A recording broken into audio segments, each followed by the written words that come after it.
오늘은 부활주일입니다. 이런 부활주일이 어떤 날입니까? 계란 까먹는 날입니까? 우리 교회는 계란도 없어요. 뭐 여러 가지 행사들을 갖고 여러 가지 뭐 모임들을 갖는 것도 뭐 좋고 계란 먹는 건 나쁜 것 아닙니다만 이 날이 어떤 날인지를 아는 것이 가장 중요하죠.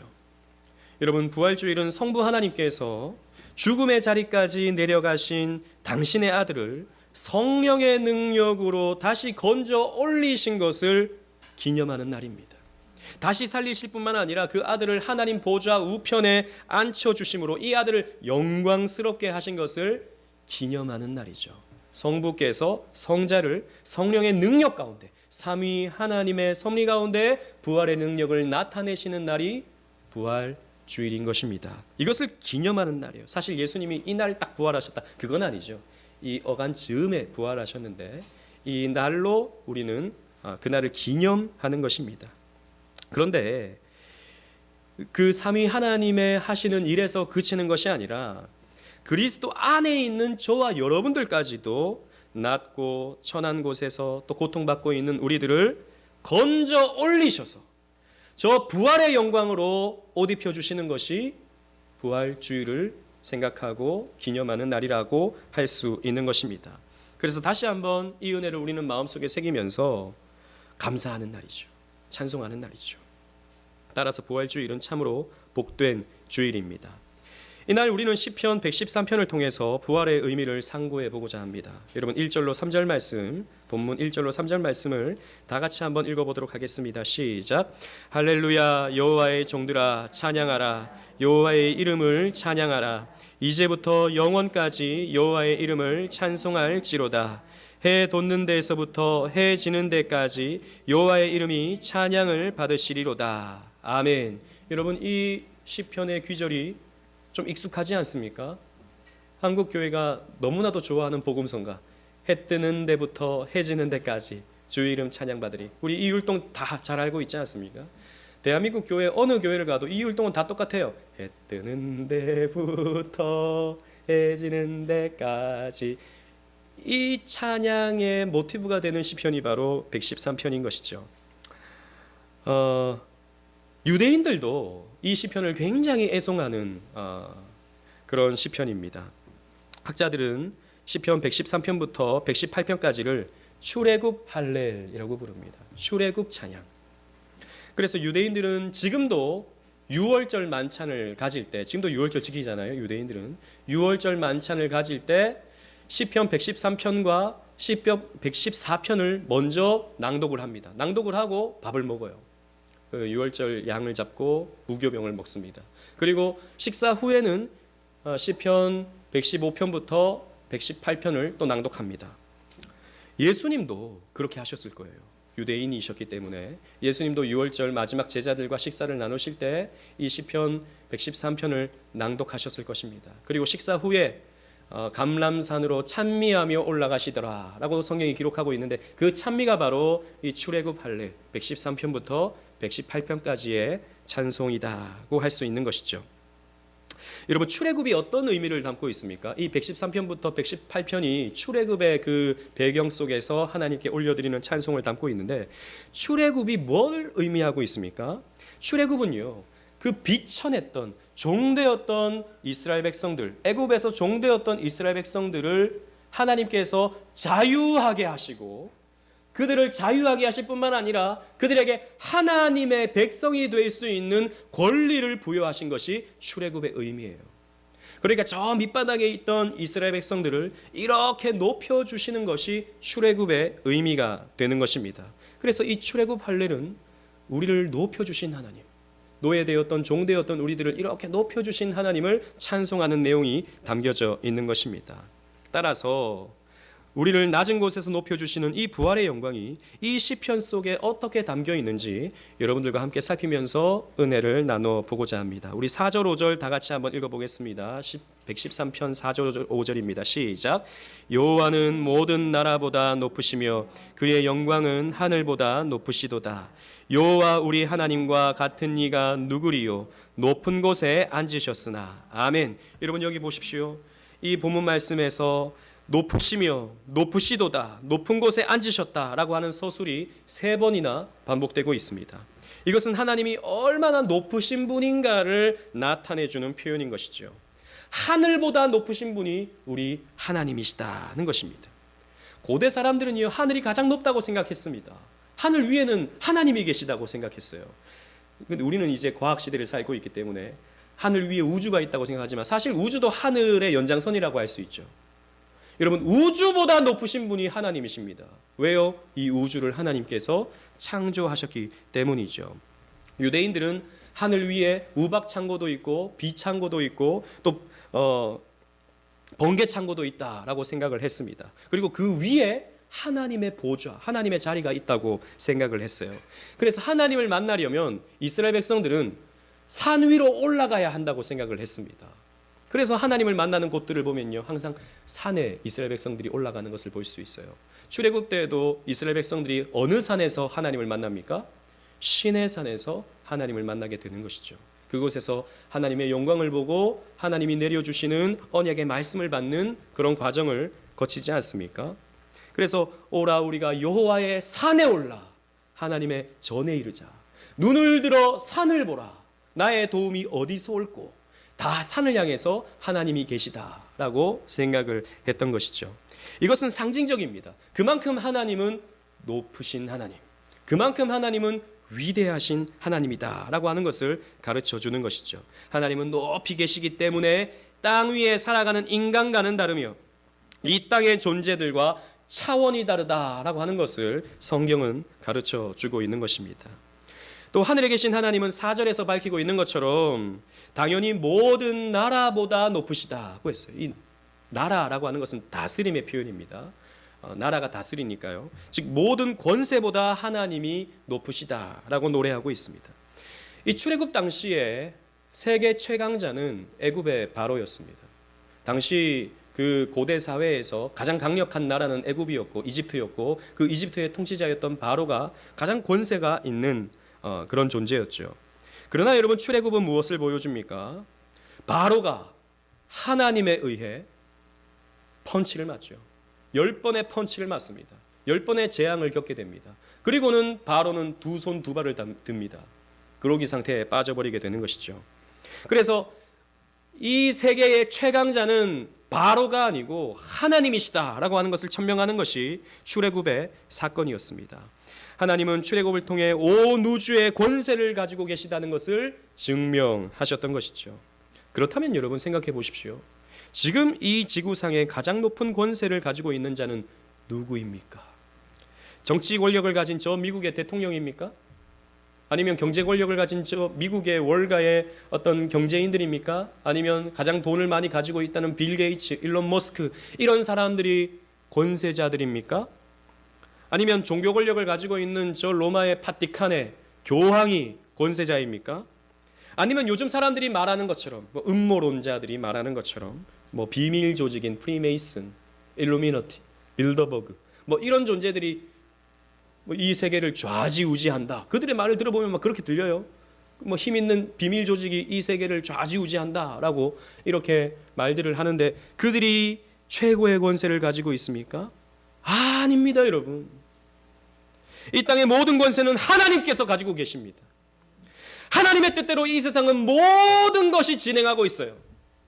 우리가 봤을 때는 이해가 잘 안 되지만 저 우크라이나의 전쟁이 일어나는 것도, 지금 2년 동안 코로나 때문에 전 세계가 몸살을 앓는 것도, 그 문제 때문에 우리가 물가 문제, 여러 가지의 문제, 답답한 문제를 겪고 있는 것도 모든 것이 하나님의 허용하심 속에서 이루어지는 것입니다. 하나님이 다스리십니다. 하나님이 이 땅의 모든 권세를 쥐고 계시다는 것입니다. 그러므로 여러분 기억하십시오. 하나님은 돈보다 더 높으십니다. 제가 이 말을 왜 하냐면 오늘날 사람들에게 있어서 가장 힘 있는 대상은 돈이거든요. 돈 따라갑니다, 사람들이. 돈 따라 여기 갔다가 저기 갔다가 몸을 굽혔다가 폈다가 돈에 따라서 움직인다는 것이죠. 그러나 여러분, 하나님은 돈보다 높으십니다. 여러분들이 두려워하는 회사의 사장님 두렵습니까? 여러분들 해고할까 봐 혹시 두렵진 않습니까? 혹은 우리 대학생들, 여러분들에게 학점을 주는 교수님들, 그런 사람들이 여러분들 혹시 두렵습니까? 아닙니다, 여러분. 그 사람들 위에 그 사람들을 조정하는 하나님이 계십니다. 우리는 사람들을 높일 것이 아니라 하나님을 높여야 됩니다. 요즘 가만히 보면, TV를 보면 요즘 어떤 시대적 흐름을 볼 수 있죠.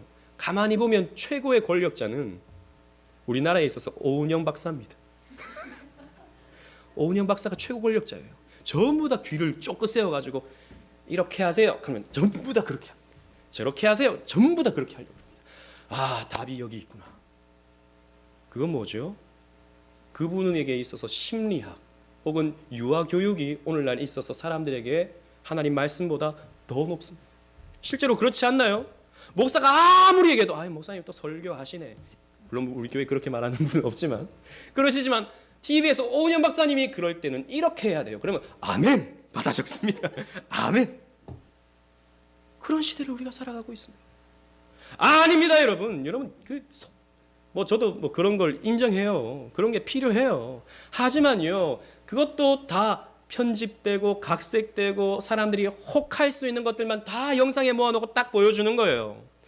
그렇게 다 사람들이 변할 것 같으면 이 세상에 다 착한 사람들밖에 없어요. 그렇게 해서 사람들이 다 좋은 사람 될 것 같으면 이 세상은 너무 아름다운 세상이 되죠. 그렇지 않아요. 이 문제를 해결하면요, 저 문제가 일어나고요. 저 문제를 해결하면 이 문제가 일어납니다. 사람은 죄인이에요. 사람의 문제는 사람이 해결할 수가 없습니다. 여러분 생각해 보십시오. 여러분들에게 있어서 가장 높은 대상은 누구입니까?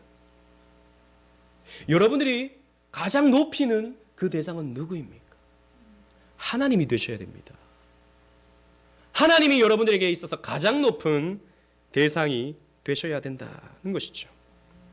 그런데 이 높으신 하나님이 자기를 낮추십니다. 6절 말씀 보십시오. 스스로 낮추사 천지를 살피시고 라고 했습니다. 하나님은 그 높은 영광의 자리에서 당신의 영광을 즐기고만 계시지 않으셨습니다. 하나님은요, 영광이 흘러넘치시는 하나님이십니다. 우리가 굳이 찬양하지 않아도 하나님은 이미 영광으로 충만하셔요. 그 하나님은 이 세상을 내려다보시면서 그냥 이 세상이 잘 돌아가고 있구나, 혹은 사람들이 참 괴로워하고 있구나, 그냥 지켜만 보셔도 아무도 하나님에게 대해서 옳다 그르다 할 수 없습니다. 그런데 그 하나님이 스스로를 낮추십니다.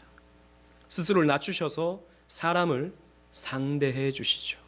사람을 대해 주십니다.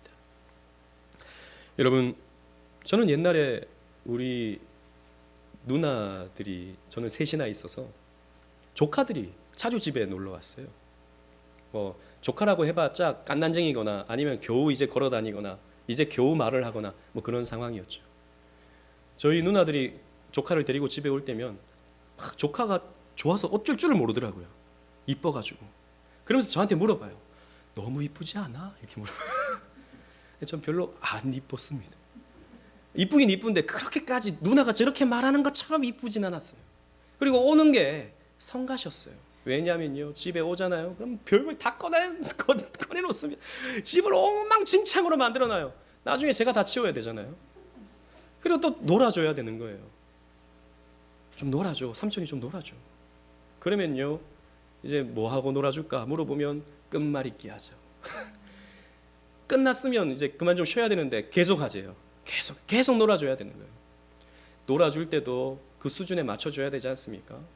그래서 이기면 안 되잖아요. 애들한테 이기면 울어버리잖아요. 그러니까 안 울도록 적당히 긴장을 유지하면서 마지막에 결정적으로 져주는 이 기술이 필요한데, 이게 사실 우리 대학생들 다 마찬가지일 겁니다. 별로 재미가 없어요. 다이라 별로 재미없지 않아? 재미없대요. 주일학교 하고 있는 게 참 감사한 일입니다. 애들을 대학생들쯤 되면요, 이때는 좀 교만하거든요. 대학생들이 애들 나보면 겸손해지는 거예요. 저도 그랬습니다. 별로 낮추고 싶지 않아요. 애들의 눈높이에 맞춰서 또 목소리도 좀 약간 그 어린 목소리, 안녕 이런 목소리 있지 않습니까? 이런 목소리를 내는 게 좀 괜히 좀 유치해 보이고 괜히 좀 싫은 거죠. 사람은 그렇습니다. 높은 사람이요, 자신의 몸을 낮춰서 다른 사람을 상대하는 것 힘든 일입니다. 권세 있는 사람이 자신의 몸을 낮춰서 낮은 사람들을 돌보는 것 힘든 일입니다. 그런데 하나님은 그러지 않으셨습니다. 하나님은 자기를 낮추셨습니다. 자기를 낮추셔서 아담과 하와를 상대해 주셨죠. 여러분, 성경을 보면요, 하나님이 인간을 창조하시고 인간에게 복을 주시고 난 이후에 창세기 1장 28절에 보면 생육하고 번성하라, 땅에 충만하라, 땅의 모든 것을 다스리라 축복해 주신 이후에 하나님이 해주셨던 첫 번째 행동이 무엇인지 아십니까? 여러분, 주보를 보십시오. 창세기 1장 29절 다 같이 읽어보겠습니다. 시작. 하나님이 이르시되 내가 온 지면에 씨 맺는 모든 채소와 씨가 진 열매 맺는 모든 나무를 너희에게 주노니 너희의 먹을 거리가 되리라. 아멘. 하나님이 인간에게 주신 첫 번째 행동은 먹을 것을 공급해 주신 것입니다. 여러분, 굉장히 너무 이 장면이 너무 아름답지 않습니까? 다르게 표현하면 먹을 것을 이렇게 대접해 주신 거예요. 서빙해 주신 것입니다. 여러분, 알바해 보신 분들은 아실 겁니다. 이렇게 음식을 서빙해 주는 것이 얼마나 힘든 것인지, 또 우리 여성 분들은 또 가족들에게 먹을 것을 이렇게 차려주는 게 얼마나 힘든 것인지 아실 것입니다. 우리 하나님이 그렇게 하셨어요. 인간을 이렇게 서빙해 주셨습니다. 섬겨 주셨습니다. 뿐만 아니죠, 아담과 하와가 타락한 후에도 섬기시기를 중단하지 않으셨어요. 타락하니까 이제 자신들이 벗은 것을 발견했습니다. 그때 하나님이 어떻게 하셨죠? 입을 것을 공급해 주셨어요. 가죽 옷을 지어서 옷을 입혀 주셨습니다. 그 출애굽 가정도 마찬가지예요. 하나님이 이스라엘 백성들에게 하늘의 만나를 내리시고 메추라기를 내리셔서 먹을 것을 계속해서 서빙해 주시고요, 옷이 헤어지지 아니하도록, 신이 헤어지지 아니하도록 하나님께서 이 옷들을 지켜주셨습니다.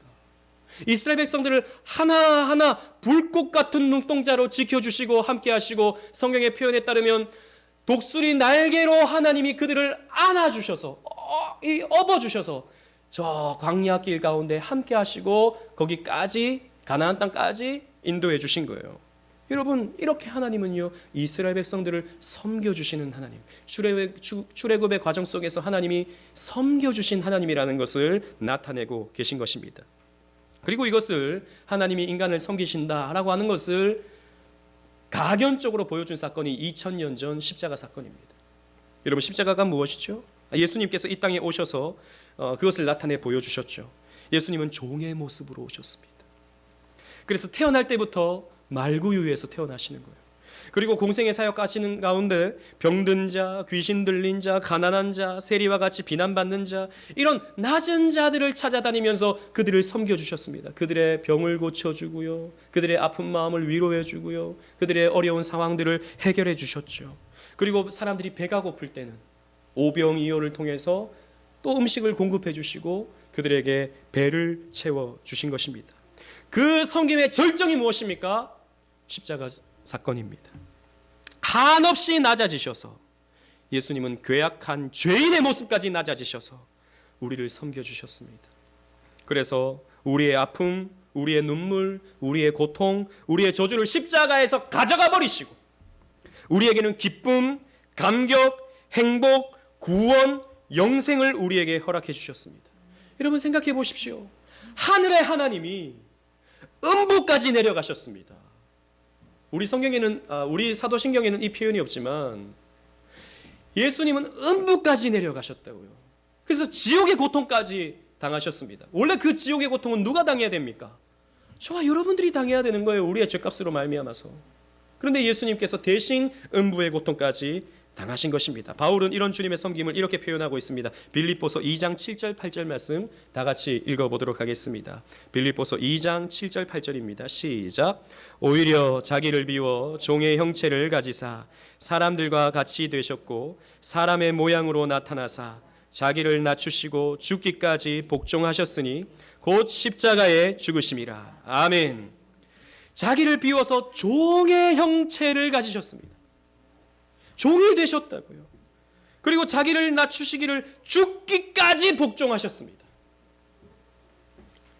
이유는 단 하나입니다. 왜 이렇게 하셨습니까? 저와 여러분들과 교제하시기를 원하신 것입니다. 다르게 표현하면 저와 여러분들을 사랑하기를 원하셨어요. 여러분, 이 사랑을 곰곰이 묵상해 보십시오.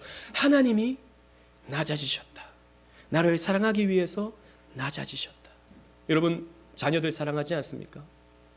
우리 주일학교 학생들, 이 아이들 얼마나 우리가 사랑합니까? 이 아이들을 사랑하기 때문에 우리는 낮아지는 거예요. 그래서 아이들에게 눈을 맞추고 아이들을 안아주고 아이들을 섬겨주고 낮아지는 것입니다. 우리 하나님 아버지도 마찬가지예요. 그렇게 우리를 섬기시기 위해서 낮아지셨습니다. 그런데 낮아지실 뿐만 아니라 하나님은요 우리를 높이십니다. 7절부터 9절 말씀을 우리 다 같이 또 읽어보도록 하겠습니다.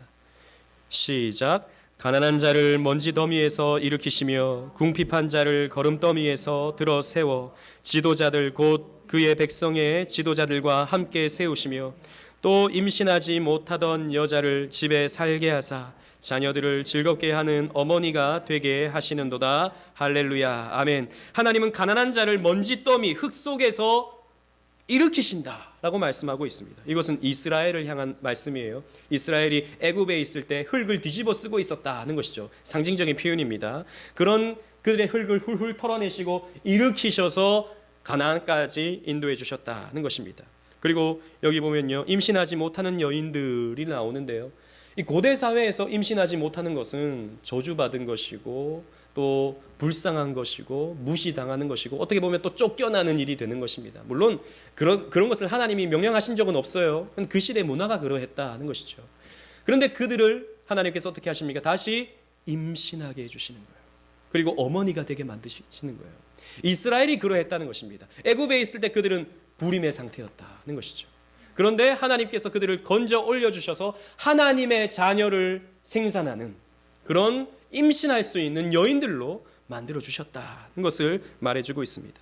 여러분 이것이 무엇입니까? 죽었다가 다시 살아나는 거예요. 애굽의 종되었던 이스라엘이 또 불임의 상태였던 이스라엘이 다시 일으킴을 받아서 살아났다는 것이죠. 그래서 일으킴을 받고 임신할 수 있게 되었고 어머니가 될 수 있었다, 살아났다고 하는 것을 말해주고 있는 것입니다. 하지만 이 말씀은 또 그리스도 중심적으로 우리가 본문을 이해할 필요가 있는데요, 여러분 보십시오. 낮아지신 그리스도였습니다. 그죠? 죽임당하신 그리스도셨습니다. 그래서 흙 속에 가두어지신, 무덤에 갇히신 그리스도셨습니다. 그런 그리스도를 어떻게 하십니까? 하나님이 일으키셨다. 흙을 훌훌 털어내시고 일으키셨다라고 하는 예언의 말씀으로도 이해할 수 있죠. 그래서 사망의 권세에 아들을 내어두시지 않으시고 사랑하는 아들을 부활의 영광으로 새롭게 하시며 이 아들을 이 땅의 지도자로 세우시는 거예요.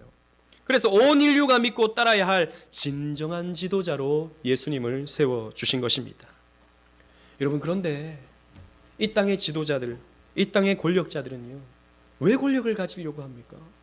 왜 정치적인 권력을 얻으려고 그렇게 애를 쓰고 그렇게 시위를 하고 그렇게 막 선거에서 당선되려고 아등바등합니까? 그 힘을 가져서 사람들 앞에 군림하려고 하기 때문입니다. 물론 그들은 말은 뭐 국민을 위해서, 물론 실제로 국민을 위해서 그렇게 하고 싶었을 것입니다. 그런데 내가 다스려서 너희들을 행복하게 만들어 주겠다라고 하는 거예요. 군림하는 거예요. 따지고 보면 내가 권세를 잡겠다 하는 겁니다. 그래서 다른 사람들을 좌지우지 하고 싶은 마음이 인간에게 있는 거예요. 그게 인간이 가지고 있는 권력욕인 것이죠. 그래서 여러분 지금도 무슨 뭐 검찰 권력을 뭐 해체하니 아니면 유지해야 되니 이것 갖고 싸우고 있는데 둘 다 마찬가지예요. 자신의 권력을 유지하기 위해서 서로 이렇게 아등바등 싸우고 있는 것이죠. 그러나 우리 주님이 이 권세를 가지심은 이 세상의 권력자들과 전혀 다르십니다. 예수님께서 영광의 옷을 입으신 까닭이 무엇입니까? 예수님께서 권세를 가지시는 까닭이 무엇입니까? 그것조차도 우리 때문입니다. 우리를 위해서예요. 여러분 오늘 말씀은요, 아까 우리가 읽었던 말씀은 우리에게도 해당되는 말씀이에요. 우리가 저 흙바닥 속에 갇혀 있거든요. 우리의 삶이 임신하지 못하는 여인과 같거든요. 여러분 해결되지 않는 문제가 여러분들에게 얼마나 많습니까? 이런저런 답답한 문제들이 여러분들에게 얼마나 많습니까? 우리가 예수 믿는 행복 때문에 살아가긴 하지만, 가족 간에 사랑하면서 살아가긴 살아가지만, 여러분 우리가 말로 표현하지 못하는, 여러분들이 목사에게 말할 수 없는, 이웃에게 말할 수 없는 답답함과 외로움과 지침과 곤고함이 솔직히 여러분들에게 얼마나 많습니까? 그렇잖아요. 여러분, 사는 게 쉽습니까? 사는 게 마냥 행복합니까? 아니에요, 여러분. 난 너무 행복해요. 거짓말하지 마세요. 저는 예수 믿어서요, 늘 행복합니다. 가식 떨지 마세요. 그런 사람 한 사람도 없어요. 왜 그러냐면 우리는 다 죄인으로 이 땅을 살아가기 때문입니다. 우리 안에 여전히 죄가 있어요. 그래서 우리는 여전히 이런 고통을 곱씹으면서 살아갑니다. 우리는 흙을 뒤집어 쓰고 살아가요. 임신하지 못하는 여인처럼 살아간단 말입니다. 그런데 하나님이 우리를 어떻게 하신다고요? 예수 그리스도를 높이신가 같이 우리를 부활의 능력으로 높여주신다는 거예요. 우리를 새롭게 해주신다는 겁니다. 우리를 영광스럽게 해주신다고 약속하고 있어요. 에베소서 2장 4절로 6절 말씀 보십시오. 우리 주보에 있는 말씀 다 같이 읽어보도록 하겠습니다. 4절을 제가 읽고 5절을 여러분들이 읽고 6절을 함께 읽겠습니다. 긍휼이 풍성하신 하나님이 우리를 사랑하신 그 큰 사랑을 인하여, 시작, 허물로 죽은 우리를 그리스도와 함께 살리셨고 너희는 은혜로 구원을 받은 것이라. 또 함께 일으키사 그리스도 예수 안에서 함께 하늘에 앉히시니. 아멘. 여러분, 우리를 그리스도와 함께 살리셨대요. 그래서 우리에게 무엇이 찾아왔습니까? 생명이 찾아왔어요. 구원이 찾아왔어요. 근데 여기서 그치는 것이 아니라 예수 안에서 함께 하늘에 앉히시니 라고 말씀하고 있습니다. 여러분, 여기서 중요한 진리가 선포되고 있습니다. 우리는 이 땅에 살아가요. 이 땅에서 발을 딛고 살아갑니다. 그래서 우리는 지치고 고납니다. 그런데요, 우리의 본질적인 신분은 어디에 있습니까? 하늘에 있어요. 우리는요, 하늘의 신분을 가지고 있는 사람들입니다. 그래서 우리는 다 하늘의 왕자요, 하늘의 공주들이에요. 옷을 그냥 이렇게 입고 있어서 그렇지. 우리는 다 하늘의 왕자들이요, 하늘의 공주들이라고요. 옛날에 제가 어릴 때 주일학교 때 이런 복음성가가 있었습니다. 왕 나는 왕자다. 하나님 나라에 나는 왕자다.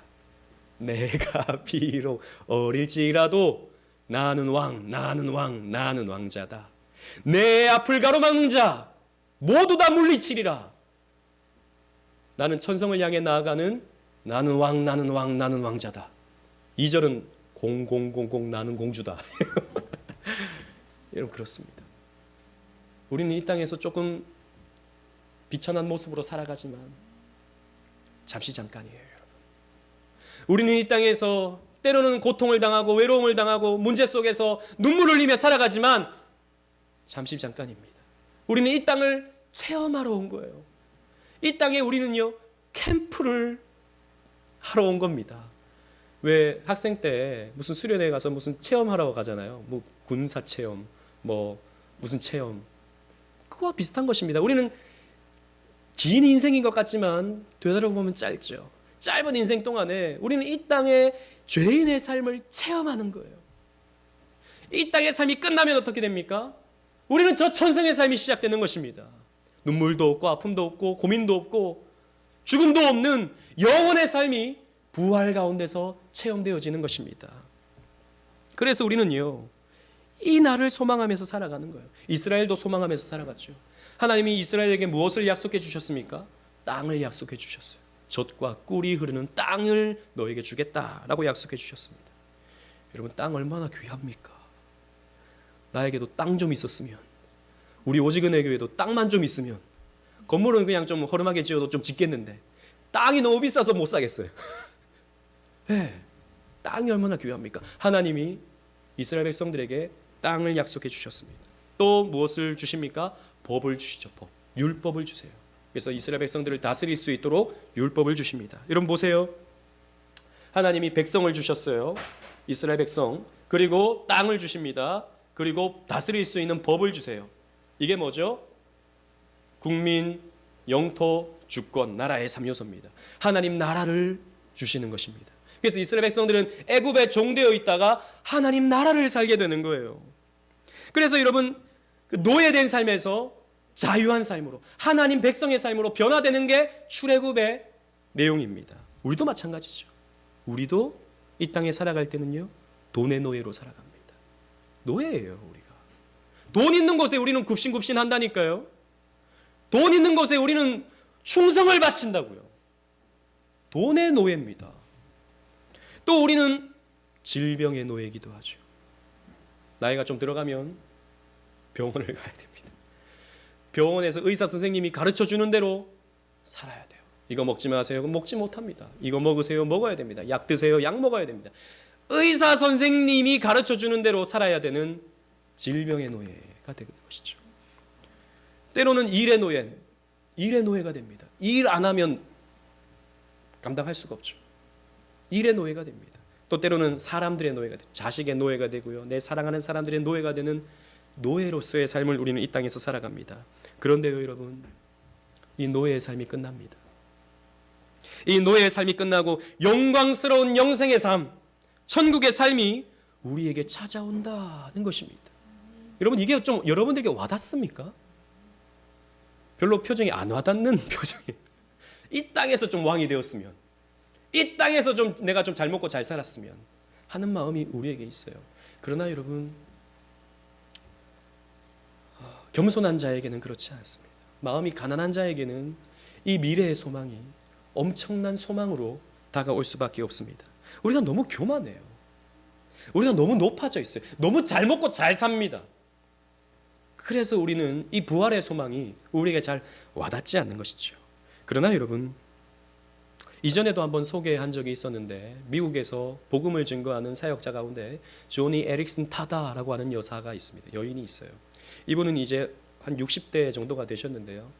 17살 나이 때 건강했고 또 운동도 굉장히 잘하는 밝고 명랑한 소녀였는데 물이 얕은 수영장에서 다이빙을 하다가 깊은 줄 알고 다이빙을 하다가 목이 부러져 버렸습니다. 그래서 하반신 마비가 왔어요. 그러니까 목 위로만 얼굴은 움직이고 말들은 할 수 있지만 온몸이 못 움직입니다. 온몸이 못 움직여요. 그래서 하나님을 원망하기도 했죠. 복음 전하는 사람을 경멸했습니다. 하나님이 살아계시다면 왜 나를 이렇게 만들었냐고 그렇게 원망했습니다. 그런데 우여곡절 끝에 제가 오늘 이 얘기를 하려고 하는 것은 아니니까 우여곡절 끝에 예수님을 받아들이게 되고 감사의 삶으로 그 인생이 변하게 됩니다. 그 이후로 입으로 그림을 그리고 입으로 또 찬양을 하고 입으로 간증을 하면서 많은 사람들에게 어떤 선한 영향력을 미치는 그런 선교적인 삶을 살게 되죠. 책도 굉장히 많이 썼습니다. 인터넷에 찾아보시면 조니 에릭슨 타다라고 쳐보시면 짧은 영상들도 굉장히 많아요. 여러분 시간이 나시면 한번 보시면 좋겠습니다. 근데 이 여인이 이제 예수님을 믿으면서 마음의 평안을 얻기 시작하면서 어느 수련회에 참석했습니다. 우리도 수련회 하잖아요. 강사 목사님이 말씀을 전하시는데 마지막에 말씀을 전하시고 결단의 시간이 있었던 거예요. 여러분, 우리 무릎을 꿇고 하나님께 기도하십시다 라고 목사님이 말을 하셨던 것입니다. 그래서 다 무릎을 꿇어요. 그 참석했던 사람들이 무릎을 꿇고 기도하기 시작합니다. 그런데 조니 에릭슨 타다가 그때 눈물을 흘렸습니다. 여러분, 왜 눈물을 흘렸을까요? 우리는 쉽게 생각하기로 나는 무릎을 꿇을 수 없으니 참 안타깝다 이런 마음으로 눈물을 흘렸을 거라고 생각합니다. 그러나 이 여인은 그것 때문에 눈물을 흘리지 않았습니다. 오히려 반대였어요. 너무 영광스러워서 눈물을 흘렸습니다. 너무 영광스러워서 눈물을 흘렸다고요. 왜냐? 여러분, 이 여인이 쓴 책 내용을 제가 읽어드리겠습니다. 잘 들어보십시오. 수련장에 앉아 있는데 천국에서 내가 자유롭게 뛰고 춤추고 발로 차고 에어로빅을 하게 되리라는 사실이 기억났다. 내가 지금 여기에서는 무릎을 꿇을 수는 없지만 천국에서는 내가 마음껏 움직일 수 있겠구나. 내가 마음껏 에어로빅도 할 수 있겠구나. 발로 찰 수도 있겠구나. 그것을 생각했다는 것입니다. 어린 양의 호린잔치에 초대받기 전에 내 부활한 다리로 가장 먼저 감사의 무릎을 꿇을 것을 생각했다. 그 하나님의 그 잔치에 초청되어서 내가 주님 앞에 무릎을 꿇겠지 이것을 생각하니까 너무 감격스러웠던 거예요. 생각만 해도 영광스럽다. 나는 예수님의 발치에 조용히 무릎을 꿇을 것이다. 지금은 손가락이 뒤틀리고 근육은 위축되고 무릎은 비틀어지고 어깨 아래로 아무런 감각이 없지만 언젠가 밝고 가벼운 새 몸을 갖고 강력하고도 눈부신 의의 옷을 내가 입게 되리라. 나처럼 척수를 다친 사람에게 부활이 어떤 소망을 주는지 상상이 가는가? 어떤 종교도 성경의 가르침 외에 어떤 철학도 우리에게 새로운 정신과 마음이 아닌 육체까지도 약속하는 종교는 없다. 오직 예수 그리스도의 복음 안에서만 나처럼 상처받은 사람들이 소망을 얻을 수 있다라고 책에서 썼습니다. 이 여인에게 있어서 부활은 너무나도 큰 소망이에요. 이 여인에게 있어서 부활 약속은 너무나도 큰 약속입니다. 생각해 보십시오. 지금은 이렇게 몸을 움직일 수 없는데, 찬양할 수도 없는데, 무릎 꿇을 수도 없는데, 나중에 천국에서 주님 앞에서 무릎 꿇을 것을 생각하니까 너무 감격스러운 거예요. 게다가 세상 모든 종교는요, 정신수양입니다. 불교, 유교, 대부분의 종교들은요, 정신적으로, 영적으로 어떤 도야에 이르는 그런 것을 가르칩니다. 그러나 육신의 부활까지도, 육신의 소망까지도 약속해주는 종교는 기독교밖에 없더라라는 것입니다. 여러분, 부활이 없다면 조니의 삶은 너무 절망적이죠. 태어났는데 잠깐 즐거운 삶을 경험하다가 움직이지도 못하는 삶이 평생에 주어져요. 얼마나 절망적입니까? 얼마나 큰 고통입니까? 한평생 고생하다가 그렇게 살다 죽는 인생, 얼마나 절망적일까요? 어제는 우리가 세월호 8주기였죠. 저 서해 바다에 빠진, 꽃도 한번 못 피워보고 죽어버린 그 학생들을 생각해 보십시오. 또 그 피부친 그 아이들을 떠나보내는 그 부모를 한번 생각해 보십시오. 무슨 말로 위로할 수 있습니까? 무슨 말로 그들에게 위로할 수 있습니까? 사람의 말로는 위로가 안 돼요. 사람의 말로는. 그런 상황이 우리에게 닥친다고 상상만 해보십시오. 끔찍합니다. 무슨 말로도 위로할 수 없습니다. 그러나 적어도 그 부모들 가운데 부활을 믿는다면, 그 떠난 아이들 가운데 부활을 믿는다면 소망이 있습니다. 헤어질 때 인사 한번 못 해보고 헤어진 아들, 다시 만날 수가 있기 때문입니다. 다시 안아줄 수 있기 때문입니다. 다시 저 천국에서 사랑을 나눌 수 있기 때문입니다. 그래서 가난한 자들에게는, 비천한 자들에게는 이 부활이라고 하는 소망이 얼마나 큰 소망이 되는지 모릅니다.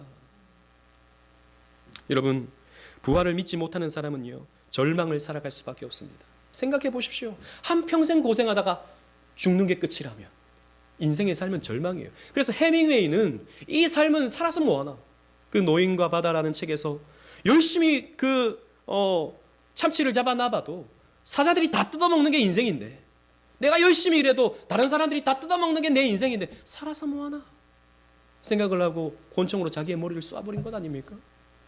허무주의죠. 똑똑한 사람은요, 허무주의에 빠질 수밖에 없습니다. 인생이 뭐가 있습니까? 그래서 여러분, 부활을 믿지 못하는 사람은 삶이 절망이에요. 내일이 절망입니다. 그러나 부활을 믿는 사람은 다르죠. 부활을 믿는 사람은 오늘 힘들어도 오늘 힘든 것 이상으로 갚아주시는 저 부활의 삶이 나에게 기다리고 있다는 것을 생각한다면 오늘을 버텨낼 수 있고 오늘을 이겨나갈 수가 있게 되는 것입니다. 여러분, 이 부활을 믿지 못하는 사람은 그래서 오늘을 지옥으로 삽니다. 그러나 부활을 믿는 사람은 오늘을 천국으로 살게 됩니다. 어떤 삶을 사시겠습니까?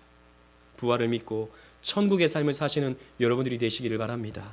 말씀을 맺겠습니다. 요즘 뉴스에 나오는 미래에 대한 전망은 한결같이 어둡습니다. 국제 정세, 경제, 물가, 취업, 결혼 등등 뭐 하나 긍정적인 전망이 하나도 없습니다. 그래서 우리는 두렵죠. 내일이 두렵습니다. 걱정과 염려가 우리에게 몰려옵니다. 그러나 여러분, 우리는 부활의 소망을 가진 자임을 기억해야 합니다. 하나님께서 우리를 먼지더미와 거름더미에서 건져 올리시고 하늘의 영광으로 옷 입혀 주신다고 하는 것을 믿으셔야 합니다. 아니, 이미 하나님은 여러분들을 이미 존귀한 하나님의 백성으로 만들어 주셨습니다. 믿음의 눈을 가지고 현실을 바라보십시오. 믿음의 눈으로 오늘의 문제를 바라보십시오. 우리는 극복할 수 있고 우리는 이겨낼 수 있습니다. 부활을 믿는다면 말입니다. 그래서 그 소망을 가지고 다시 한번 우리 하나님을 찬양하십시다. 우리 시편 113편 1절로 3절 말씀 다 같이 읽도록 하겠습니다. 시작. 할렐루야. 여호와의 종들아 찬양하라. 여호와의 이름을 찬양하라. 이제부터 영원까지 여호와의 이름을 찬송할지로다. 해 돋는 데서부터 해 지는 데까지 여호와의 이름이 찬양을 받으시리로다. 아멘. 비천한 곳에서 저 높아지셔서 저 하나님 보좌 우편에 부활하셔서 앉으신 예수 그리스도 안에 저와 여러분들이 있다는 것을 기억하면서 그 부활이 나의 부활입니다 라는 것을 믿음으로 오늘 이 찬양을 할 수 있는 저와 여러분들 되시기를 주님 이름으로 축원합니다. 아멘.